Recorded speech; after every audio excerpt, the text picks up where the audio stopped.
Good morning, everyone. It's Elizabeth Husserl, and welcome to another mini money moment. Um, there was a pattern that I saw last week with some of the clients that I was working with that really had me thinking on how do we consume in the world, and what's the difference between conscious consumption and unconscious consumption, when that gets us into trouble. Lots of what I do all day long is sit down with clients and look at their cash flow and help their cash flow reflect kind of who they want to be in the world and what goals they have and how to get there. It's a practice that I hold myself weekly. And what I started to hear last week was several clients talk about consuming when they hear the words, "I deserve it," right? And so, and it makes me smile because I've had that experience myself when you're just like having a really hard week, or you're feeling stressed, or you're feeling really tight with life, and you see something you want and you swipe the credit card, and the thoughts or the words that come out is like, "I'm gonna buy it because I deserve it." I mean, we've all had those moments.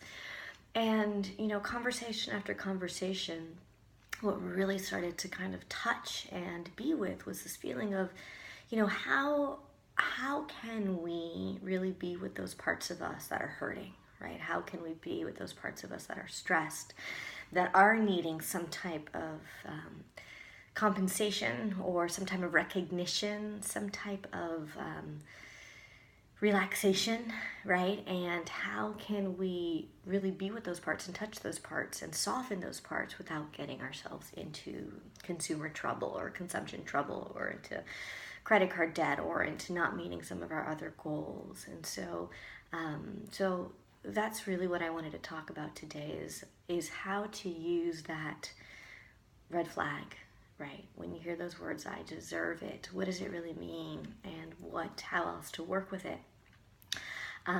So one of the kind of favorite exercises that I have clients do when they hear those words, "I deserve it," and then there's the impulse of spending, right? There's two money archetypes at play when that happens. The "I deserve it" often is the money victim, is the part of you that is feeling wounded and hurt for whatever reason. It could just be a really hard week and you need some type of break, right? And so it's really starting to be with that part of you and say, okay, what's the break that would be most nourishing, right? Because we've all done retail therapy, and we all know that sometimes retail therapy in the end isn't that nourishing, because you wore the thing once, or you had the great dinner, whatever it is that you did for retail therapy, the effects are sometimes not everlasting, versus creating those practices in your life that can allow you to really nourish you when you're feeling stressed, be it a walk, some time in quiet.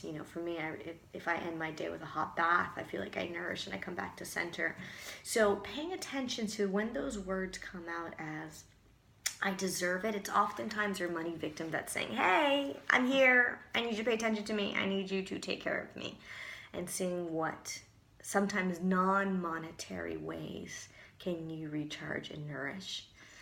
And then the other piece, the other archetype that's here, is the money fool. And this is the one that can be really impulsive and just spend on a whim. You can be really good at your spreadsheet and your cash flow budget, and then you spend on a whim. And oftentimes that's the money fool. And the money fool is playing a really important role here. I actually really appreciate the money fool. And it's playing this role of exhale, right? Sometimes when we're so stressed and tight by life, we can feel really constricted, and the money fool is coming here to exhale, to help you let go. So there's wisdom there, right? But again, the compulsive nature of it, or the impulsive nature of it, can get us into trouble and can get us into some expenditures that either we didn't plan for, or didn't really hit the need of what we were looking to satisfy. And so one of the ways to work with the money fool is to slow down really. And before you make that impulsive purchase, to really ask yourself, is it a need or a desire? Is there any other way to satisfy this need? Again, going back to that money victim piece, right? Is there anyone you need to check in with, right? Do you have an accountability buddy? Do you need to have a conversation with money to see if this is really what needs to happen? And can the fool energy be grounded in some type of other expression? A lot of